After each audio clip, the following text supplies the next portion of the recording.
প্রিয় দেশবাসী, আজ বাংলাদেশ একটি গভীর সংকটময় মুহূর্তের মধ্য দিয়ে যাচ্ছে। এখন পর্যন্ত আমাদের প্রাপ্ত খবর অনুযায়ী আওয়ামী লীগ, ছাত্রলীগ, যুবলীগের সন্ত্রাসীরা গুলি করে কুপিয়ে প্রায় 30-এর অধিক শিক্ষার ছাত্র জনতাকে হত্যা করেছে এবং দিন শেষ হতে হতে এই সংখ্যাটা কোথায় গিয়ে দাঁড়ায় আমরা জানি না।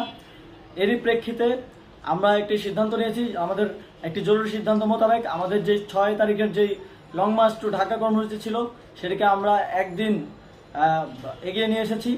অর্থাৎ আগামীকাল 5ই অগস্ট সারা দেশের মুক্তিকামী জনতাকে ঢাকার উদ্দেশ্যে রওনা হওয়ার জন্য আমরা আহ্বান জানাচ্ছি। যারা পারবেন, যাদের পক্ষে সম্ভব হবে, আজ রাতেই আপনারা ঢাকার উদ্দেশ্যে রওনা হয়ে যান।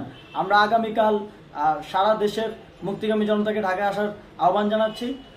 বিশেষ করে ঢাকার আশেপাশে যে জেলাগুলো আছে, আপনারা দায়িত্ব নিয়ে মসজিদের মাইকে ঘোষণা দিয়ে যাদেরকে পাবেন সবাইকে নিয়ে ঢাকার উদ্দেশ্যে রওনা হন। এই লড়াই আমাদের জন্য একটি চূড়ান্ত লড়াই। আমরা চূড়ান্ত ঘোষণার জন্য প্রস্তুত।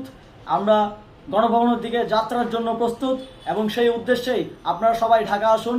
আমরা আপনাদের সবাইকে নিয়ে আমাদের চূড়ান্ত দাবি আদায়ে এগিয়ে যাব। আমি জানি না সমন্বয়করা আজকে রাতে বেঁচে থাকতে পারবে কিনা, কিন্তু আপনাদের উপর আমরা এই দায়িত্ব দিচ্ছি।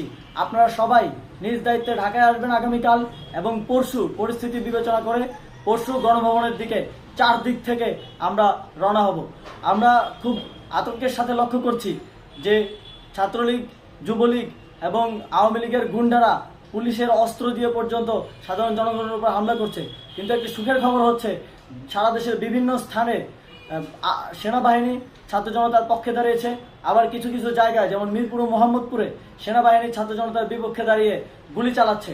আমরা সেনাবাহিনীর প্রতি আহ্বান জানাতে চাই, আপনারা এদেশের নাগরিক এবং আপনারা এদেশের নিরাপত্তার দায়িত্বে আছেন, এদেশের জনগণের যানবাহনের নিরাপত্তার দায়িত্বে আছেন। আপনারা দেশের পক্ষে এবং দেশের জনগণের জন্য কাজ করবেন।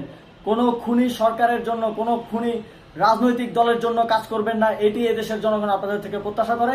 আমাদের এই আন্দোলনে সম্পূর্ণ সমর্থন দিয়ে হয় নিরপেক্ষ থাকুন, অথবা এই খুনি বাহিনীকে, সরকারের খুনি বাহিনীকে প্রতিহত করুন, তাদেরকে যথাযথ শাস্তির আওতায় নিয়ে আসুন। যেই কারফিউ সরকারের পক্ষ থেকে ঘোষণা করা হয়েছে, আমরা স্পষ্টভাবে বলতে চাই, সেনাবাহিনী এই ধরনের কোনো কারফিউ বাস্তবায়নের জন্য মাঠে না নামে।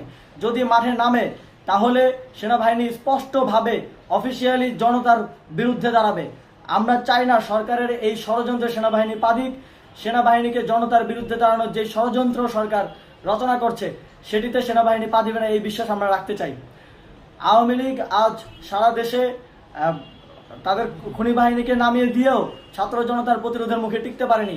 রাজপথের পরাজিত শক্তি হিসেবে তারা সেনাবাহিনী সহ অন্যান্য বাহিনীকে আমাদের বিরুদ্ধে কাজে লাগানোর চেষ্টা করছে।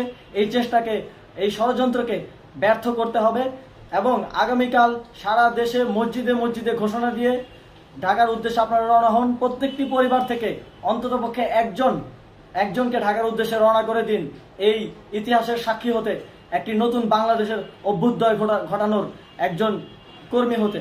ধন্যবাদ সকলকে।